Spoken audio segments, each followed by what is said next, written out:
Welcome to Learning Lounge Radio. Tonight, we journey back thousands of years into the heart of ancient India, a time when kings ruled vast lands, when prophecies could change the course of history, and when the divine walked among mortals. This is the story of the birth of Krishna, a tale of danger, courage, and destiny. So sit back, relax, and let the story unfold. In the ancient land of Bharat, where the sacred rivers weave through fertile fields and the chants of sages rise with the dawn, a story was destined to unfold, a story that would echo through thousands of years. This is the tale of Krishna's birth, a story of hope, devotion, and the triumph of light over darkness. Many centuries ago, in the kingdom of Mathura, ruled a man whose heart was gripped by fear and ambition, King Kamsa. Though he was a mighty ruler, he lived under the shadow of a prophecy. It was foretold that the eighth child of his sister, Princess Devaki, would be his destroyer. When Kamsa first heard this prophecy, it was on the day of Devaki's wedding to the noble Vasudeva.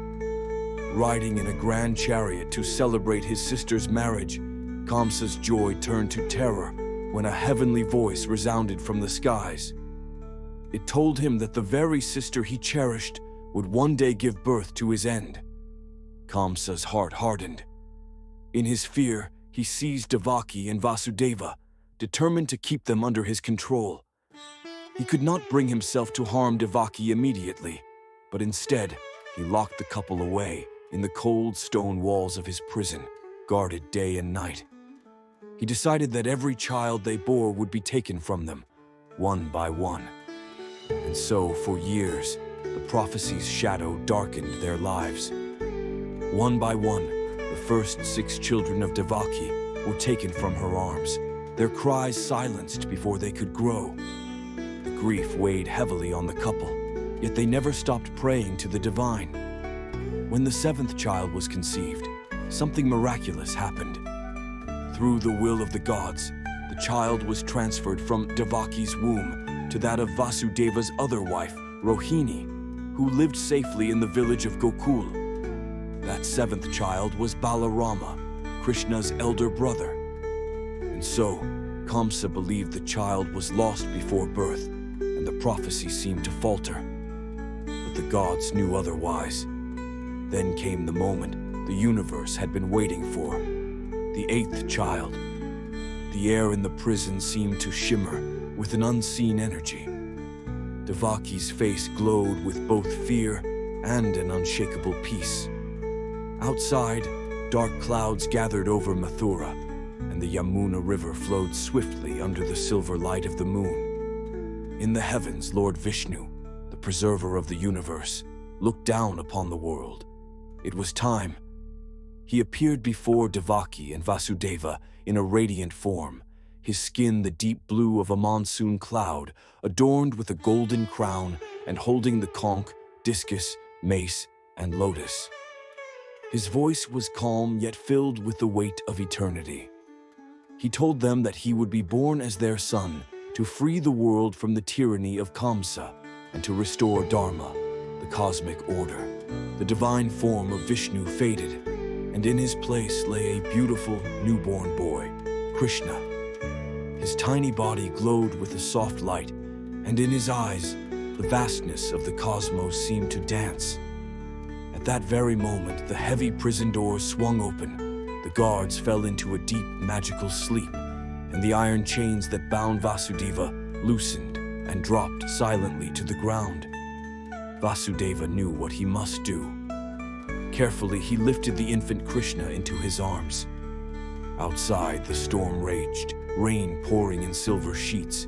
Yet when Vasudeva stepped out, the waters seemed to part for him. At the banks of the Yamuna River, the current swelled dangerously, but as he stepped in, the river's depth receded, and the water rose only to his shoulders. Above him, the many-headed serpent Sheshanaga unfurled its great hoods, sheltering the child from the rain. Through the darkness and lightning, Vasudeva made his way to the village of Gokul, where his friend Nanda and Nanda's wife Yashoda lived.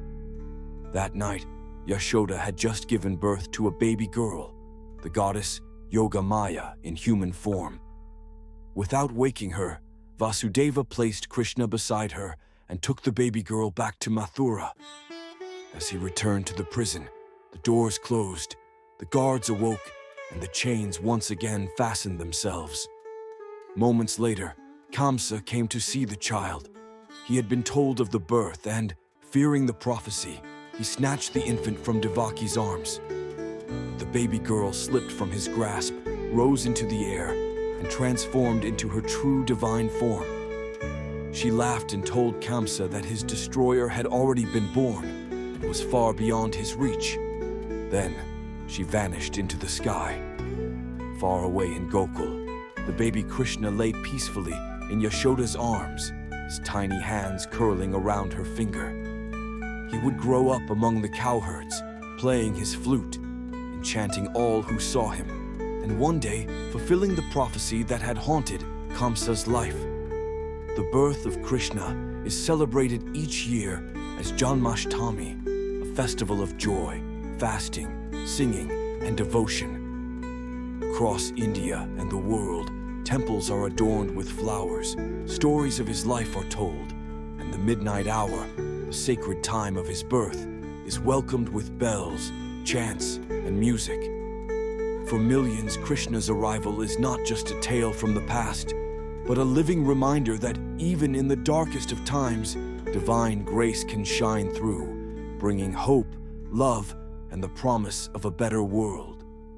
And so, the story of Krishna's birth continues to be told, not just as history, but as a timeless truth.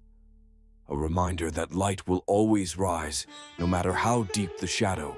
And so, as we reflect on the night Krishna was born, we see more than just a moment in history.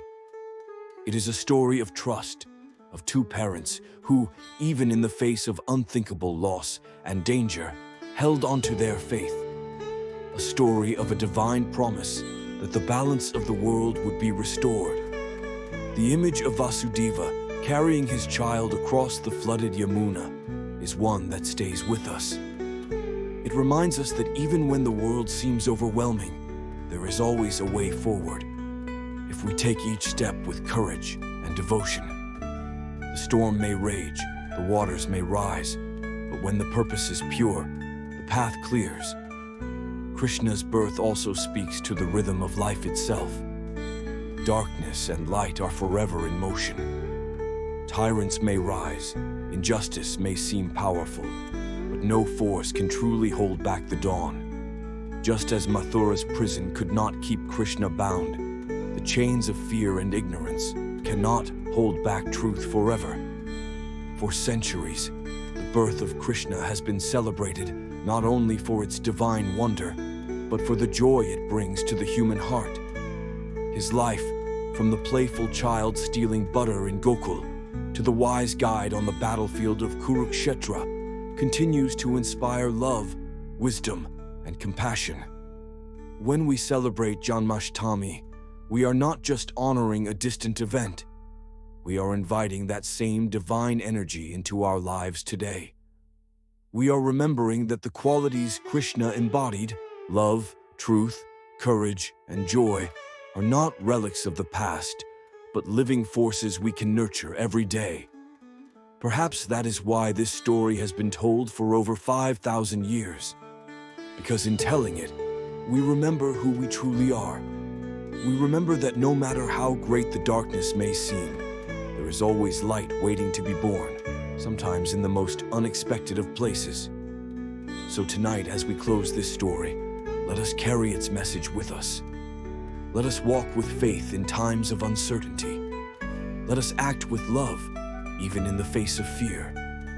And let us celebrate the moments when the light breaks through, reminding us that we are never alone. The story of Krishna's birth is more than a chapter in the great epic of humanity. It is a call, gentle yet powerful, to live with courage, to serve with love, and to believe, always, that the divine is near.